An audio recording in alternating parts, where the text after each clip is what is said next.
നമസ്കാരം. ശ്രീനാരായണ ഗുരു open university MA history ക്ലാസ്സുകളിലേക്ക് പ്രിയ വിദ്യാർത്ഥികൾക്ക് സ്വാഗതം.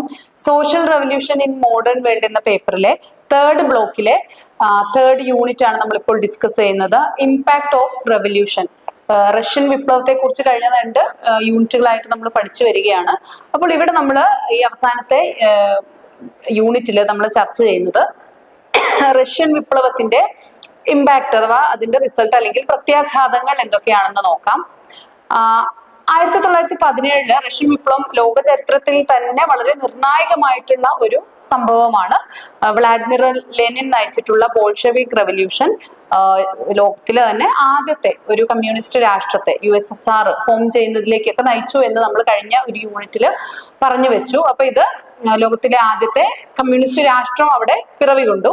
ഈ വിപ്ലവം റഷ്യയിൽ മാത്രമല്ല ലോകത്തിന്റെ മറ്റു പല രാജ്യങ്ങളിലേക്കും ഇതിന്റെ ഒരു സ്വാധീനം പിന്നീട് എത്തുന്നുണ്ട്. അതുപോലെ തന്നെ ഈ വിപ്ലവത്തിന് തന്നെ മറ്റു പല ലോക രാഷ്ട്രങ്ങളിലും ഉണ്ടായിട്ടുള്ള സംഭവ വികാസങ്ങൾ അതിൻ്റെതായ സ്വാധീനം ചെലുത്തുക കൂടി ഉണ്ടായിട്ടുണ്ടെന്നും ഓർത്തിരിക്കുക. ഈ രാഷ്ട്രീയ സ്വാധീനങ്ങൾ, പൊളിറ്റിക്കൽ ഇമ്പാക്ട്സ് എന്തൊക്കെയാണെന്ന് നോക്കാം. ഒന്നാമത്തേത്, സാർ ഭരണത്തിന് അന്ത്യം കുറിച്ചു. നിക്കോളസ് രണ്ടാമന്റെ ഏകാധിപത്യ വാഴ്ചയ്ക്ക് അവസാനമായി.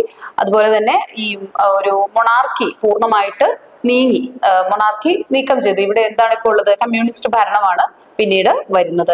അതുപോലെ തന്നെ ഒരു കമ്മ്യൂണിസ്റ്റ് ഭരണകൂടം സ്ഥാപിക്കപ്പെട്ടു. 1922 USSR ഫോം ചെയ്തതോടുകൂടി, സോവിയറ്റ് യൂണിയൻ ഫോം ചെയ്തു. അതോടുകൂടിയിട്ട് തന്നെ എന്താണ്, ഒരു കമ്മ്യൂണിസ്റ്റ് ഭരണകൂടം അവിടെ രൂപപ്പെട്ടു. ഇനി ഒരു ഏകകക്ഷി സംവിധാനമായിട്ട്, അതായത് കമ്മ്യൂണിസ്റ്റ് വൺ പാർട്ടി റൂൾ, ഒരു കമ്മ്യൂണിസ്റ്റ് പാർട്ടിയുടെ വൺ പാർട്ടി റൂള്, ഒരു പാർട്ടിയുടെ നിയന്ത്രണത്തിലുള്ള ഒരു ഭരണകൂടമാണ് പിന്നീട് അധികാരത്തിൽ വരുന്നത്. ഇത് ജനാധിപത്യ സമ്പ്രദായത്തിലുള്ള ഒരു പുതിയ മാറ്റമായിട്ട് കണക്കാക്കപ്പെടുന്നു. ഇനി സാമ്പത്തിക സ്വാധീനം നോക്കാം, ഇക്കണോമിക് ഇമ്പാക്ട്സ്. ഒന്നാമത്തേത് ദേശസാൽക്കരണമാണ്. സ്വകാര്യ സ്വത്ത് എന്നുള്ള ഒരു കോൺസെപ്റ്റേ ഇല്ല. ഒരുപാട് നോബിലിറ്റിയുടെ ഒക്കെ കയ്യിലുണ്ടായിരുന്ന വലിയ ഭൂമി പിടിച്ചെടുക്കുകയും കൃഷി ഭൂമികൾ പിടിച്ചെടുക്കുകയും അത് രാഷ്ട്രത്തിന്റെ സ്വത്താക്കി മാറ്റി, അതായത് ദേശസാൽക്കരിച്ചുകൊണ്ട് രാഷ്ട്രത്തിന്റെ സ്വത്തായിട്ട് മാറ്റി. അപ്പോൾ സ്വകാര്യ സ്വത്ത് എന്നുള്ള ഒരു ആശയം തന്നെ അവിടെ ഇല്ലാതെയായി.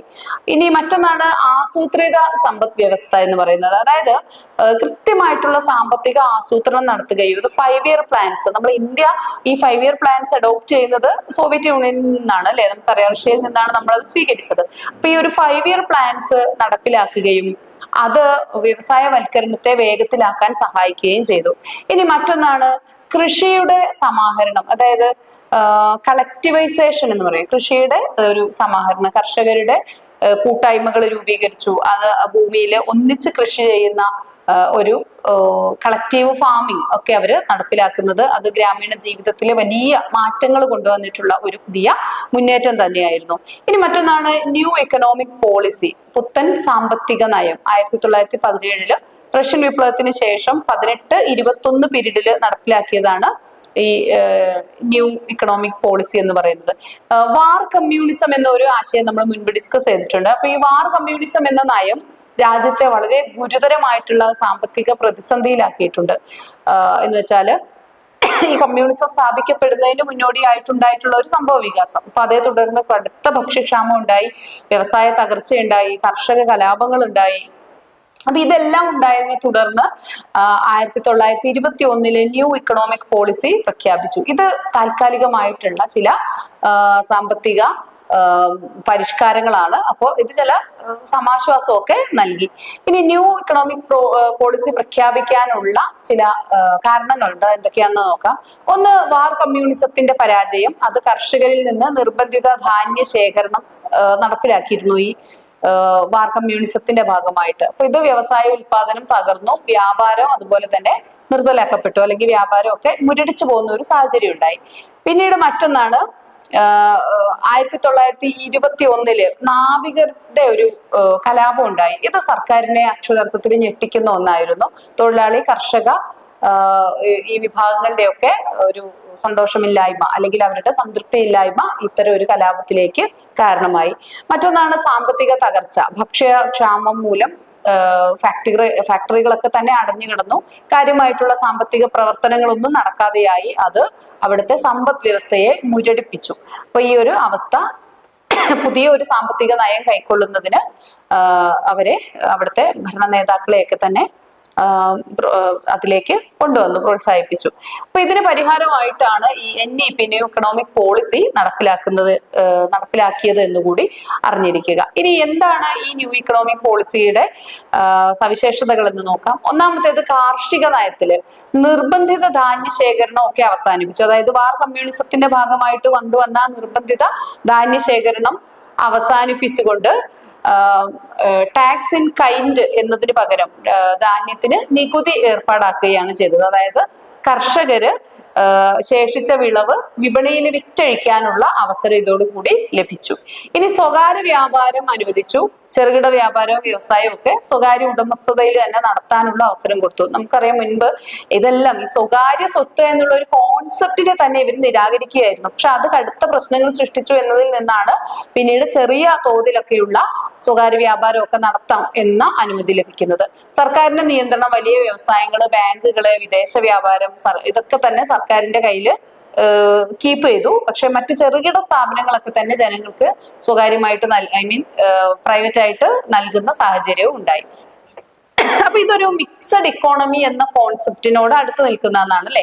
അതായത് വലിയ വ്യവസായങ്ങളെല്ലാം തന്നെ സർക്കാരിന്റെ കീഴിലാക്കുകയും ചെറിയ ചെറിയ വ്യവസായങ്ങളൊക്കെ പൊതുജനങ്ങൾക്കും പ്രൈവറ്റ് വ്യക്തികൾക്ക് നൽകുകയും കൂടി ചെയ്യുന്ന ഒരു മിക്സഡ് ഇക്കോണമി സിസ്റ്റത്തിലേക്ക് റഷ്യ മാറുന്നു. അപ്പൊ ഇതിന്റെ റിസൾട്ട് സാമ്പത്തിക പുരോഗതി, കാർഷികോൽപാദനം മെച്ചപ്പെട്ടു, വിപണിയൊക്കെ കൂടുതൽ സജീവമായി, വ്യാവസായിക ഉൽപാദനം മെച്ചപ്പെട്ടു. ഇങ്ങനെയുള്ള കുറെ സാമ്പത്തികമായിട്ടുള്ള ഒരു ഉത്തേജനം നൽകുന്ന ഒരു പാക്കേജ് തന്നെയായിരുന്നു ഇത്. രണ്ടാമത്തേത് സാമൂഹിക മാറ്റമാണ്. ചെറിയ മൂലധനക്കാർ ഉൾപ്പെടുന്ന ഒരു വർഗം, ഒരു മിഡിൽ ക്ലാസ് രൂപീകരിക്കപ്പെട്ടു. ഇത് ക്യാപിറ്റലിസത്തിലേക്കുള്ള ഒരു തിരിച്ചുപോക്കായിട്ട് പക്ഷെ ലോകം ഇതിനെ വ്യാഖ്യാനിക്കുകയുണ്ടായി. ഇനി NEP അവസാനിച്ചത് 1924 ലെനിൻ അന്തരിച്ചു. പിന്നീട് ലെനിന് ശേഷം വരുന്നത് ജോസഫ് സ്റ്റാലിനിലാണ് ഈ 5 ഇയർ പ്ലാൻസ് 1924 5 ഇയർ പ്ലാൻസ് ആരംഭിക്കുന്നുണ്ട്. ഈ 5 ഇയർ പ്ലാൻസ് ആരംഭിച്ചോട് കൂടിയിട്ട് തന്നെ ഈ ന്യൂ ഇക്കണോമിക് പോളിസി അവസാനിച്ചു. അപ്പൊ ഇദ്ദേഹം ഒരു സമാഹൃത കൃഷി, അതായത് കളക്ടിവൈസേഷൻ ഒക്കെ ഇദ്ദേഹമാണ്, സ്റ്റാലിനിലാണ് നടപ്പിലാക്കിയത്. അപ്പൊ ഈ സാമ്പത്തിക പ്രതിസന്ധിയിൽ നിന്നും തകർച്ചയിൽ നിന്നും ഒക്കെ റഷ്യയെ രക്ഷിച്ചതിൽ എന്തായാലും NEPക്ക് നല്ല പങ്കുണ്ട് എന്നുള്ളത് നമുക്ക് വിസ്മരിക്കാൻ പറ്റില്ല. അത് ബോൾഷെവിക് ഭരണകൂടത്തെ നിലനിർത്താൻ തന്നെ സഹായിച്ചിട്ടുള്ള ഒരു പദ്ധതിയായിരുന്നു. സോഷ്യലിസത്തിലേക്കുള്ള ഒരു താൽക്കാലിക പിന്മാറ്റം ഇതിലൂടെ ഉണ്ടായിട്ടുണ്ട്. ഇനി സാമൂഹികമായിട്ടുള്ള സ്വാധീനം നോക്കാം. വർഗ വ്യവസ്ഥയുടെ, അതായത് ഈ ക്ലാസ് സിസ്റ്റത്തിന്റെ തകർച്ച, അതുപോലെ ഈ ഒരു നോബിൾ ക്ലാസിന്റെ തകർച്ചയ്ക്കൊക്കെ അവരുടെ കയ്യിൽ അധികാരം കേന്ദ്രീകരിക്കുന്നതിനൊക്കെ ഇത് തടയിട്ടു. സ്ത്രീകളുടെയും കുട്ടികളുടെയൊക്കെ അവകാശങ്ങൾ, സ്ത്രീകൾക്ക് തൊഴിലിടങ്ങളിലും അതുപോലെ വിദ്യാഭ്യാസം നേടാനും ഒക്കെയുള്ള അവസരങ്ങൾ ലഭിച്ചു. വിദ്യാഭ്യാസവും സാക്ഷരതയൊക്കെ വർദ്ധിപ്പിക്കുന്നതിന് വേണ്ട ഒരുപാട് പദ്ധതികൾ, അതുപോലെ റഷ്യ സാക്ഷരമായി, ഇങ്ങനെയുള്ള കുറെ നേട്ടങ്ങൾ ഇതിന്റെ ഭാഗമായിട്ട് ഉണ്ടായി. അതുപോലെ അന്താരാഷ്ട്ര സ്വാധീനങ്ങളും ഉണ്ടായിട്ടുണ്ട്. ലോക കമ്മ്യൂണിസ്റ്റ് പ്രസ്ഥാനം, അതായത് ചൈന, ക്യൂബ തുടങ്ങിയ രാജ്യങ്ങളിലൊക്കെ തന്നെ വിപ്ലവ ചിന്തകള് ഉരുവം കൊള്ളുന്നത് ഈ ഒരു റഷ്യയിൽ നിന്ന് ഉള്ള റഷ്യയെ മോഡലാക്കിക്കൊണ്ട് തന്നെയാണ്.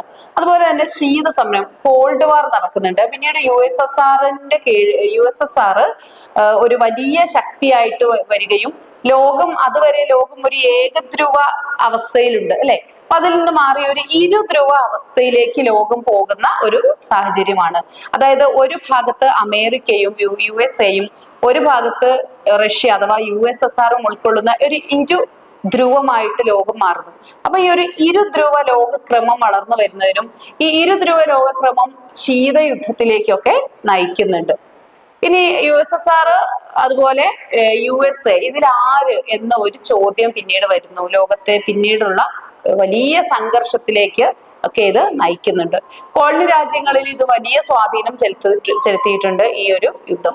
ഇനി ഇതിന്റെ ഒരു നെഗറ്റീവ് സൈഡ് എന്ന് പറയുന്നത് ഏകകക്ഷി ഏകാധിപത്യത്തിനും അതുപോലെ രാഷ്ട്രീയ സ്വാതന്ത്ര്യ കുറവുണ്ടാക്കി ആഭ്യന്തര യുദ്ധം, സാമ്പത്തിക പ്രതിസന്ധിയൊക്കെ തന്നെ ഉണ്ടാകുന്നതിനും ഇത് കാരണമായിട്ടുണ്ട്. അപ്പൊ ചുരുക്കി പറഞ്ഞാല് ഈ വിപ്ലവം എന്ന് പറയുന്നത്, അതായത് റഷ്യൻ വിപ്ലവം എന്ന് പറയുന്നത് ആഗോളതലത്തിൽ ഒരുപാട് പ്രത്യാഘാതങ്ങൾ സൃഷ്ടിച്ച, ഒരുപാട് ഗുണങ്ങളും ദോഷങ്ങളും ഉള്ള, ചരിത്ര വിദ്യാർത്ഥികൾക്ക് ഒരുപാട് പാഠങ്ങൾ ഉൾക്കൊള്ളാനുള്ള ഒരു വിപ്ലവമായിരുന്നു ഈ റഷ്യൻ റവല്യൂഷൻ എന്ന് പറയുന്നത്. ഇത്രയാണ് നമുക്ക് ഈ ഒരു ഭാഗത്ത് ഡിസ്കസ് ചെയ്യാനുള്ളത്. Thank you.